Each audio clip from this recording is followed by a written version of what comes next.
ML Sports Take brought to you by Welch and Company Jewelers and Stanley Law Offices. The New York Yankees are simply exhausting and they are simply embarrassing. Another postseason exit, 4 games to the Blue Jays. And wait, what was the count this time? 35 runs allowed. They're just not good enough. The roster construction is not clutch when it matters. They cannot hit when it matters. In an opener where the Blue Jays use 8 pitchers, more Yankees than you could count, fold like a cheap tent on a Boy Scout excursion. Aaron Judge, I credit him for that Game 3 home run. The double before that, he got a base knock and an RBI late to try to get him back again. But again, the whole team, it wasn't enough. Meanwhile, look around baseball. Look at the clutchness. Look at the depth of the Toronto Blue Jays and how they outperformed, I don't know, Paul Goldschmidt, a former MVP. Anthony Rizzo's not even in the game anymore. The Yankees have 0 hope at first base, and yet Freddie Freeman signed at a very good rate in L.A. Brian Cashman doesn't know how to construct a roster. Look around this thing. You know, Jazz Chisholm,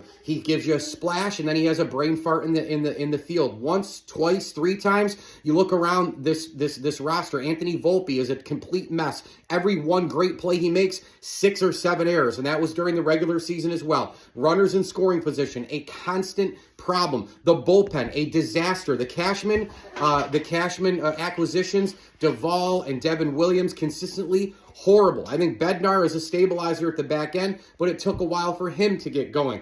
Oh, wait, the starting pitching, you're $218 million Max Fried, crap the bet against the Blue Jays. You're a $162 million man in Carlos Rodon, crap the bet against the Blue Jays. What does that mean? Tax bullpen, more pressure on an offense that just can't get it done. They can't compile it. Oh, wait, Giancarlo Stanton, last year's ALCS MVP, who everybody goes crazy about because he pounded baseballs against the Royals and Guardians. Oh, sorry, Giancarlo. This is now big boy baseball. Red Sox, Blue Jays, teams that you see almost 40 times a year, and you still can't figure it out in October.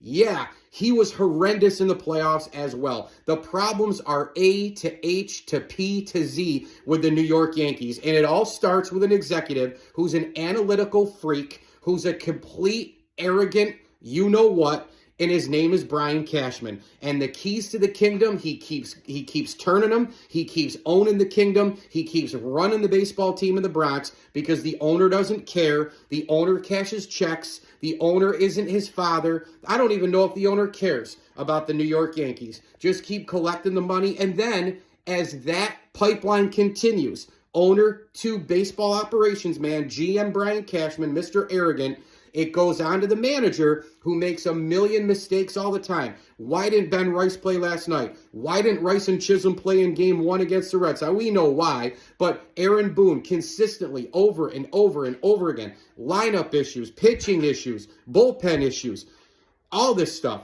Patting players on the back after they make basic mistakes that little leaguers should make and correct, not big leaguers. It's going to be okay, says Aaron Boone. Everything is fine. He's the puppet. He's the guy who Brian Cashman knows he can control, and that's why he continues to keep his job. Wait a minute. It's October 2025. What did Mike Lindsley say in March of 25? The Yankees will win the division or get the wild card and lose in the ALDS. If you got those phone calls and you got those texts and you got those DMs on social media and you were like, no way, no way. Here we are again. And what am I going to tell you? They're going to run it back next year. They're not going to make the right adjustments on the roster. And everybody's coming back. And 1 year from today, we're going to do it again. And the year after, and the year after, and the year after, until something changes at the top. Don't look now. Giancarlo Stanton, upper 30s. Aaron Judge, 35 next year. Garrett Cole, coming from Tommy John. Now he's in his upper 30s. An aging roster, they can't develop players. Austin Wells is a joke. Jason Dominguez is a joke. All these guys we've heard about are a joke. They signed the wrong players. I'm not saying you have to win every year. I'm not saying you have to get every move right every year as a general manager. But be constructed the right way with all the resources, all that yes money, all the concessions, big brand, apparel, New York Yankees, the winning, the history, everything that it represents. Be constructed the right way to make deep runs. That's all you should ask for as a fan. And guess what? You can ask for it, and you never get it with Hal, Cash, and Aaron Boone. You just don't. Hey, the season's over for the Yankees. I put this hat on, It's one more miserable season upcoming. Mike Lindsley here in ML Sports Take. We thank Stanley Law Offices, Burn Dairy, Brewerton Ace Hardware, and our great friends over at RV Source of Central New York. Buy, sell, rent, trade, store, service, you name it, you can do it. The official RV headquarters of The Platter is RV Source of Central New York. Go see RV Source today with my man Mike McKay and his team. Thanks to some select partner friends of the show as well, Craig and Jeanette Elwood, Taylor Michael, Dom Cambereri, and the Swan, Whitaker, Lewis, Gutierrez, Motika families, as well as Brent Bowden and Bob Lindsley. As I always tell you, enjoy the games.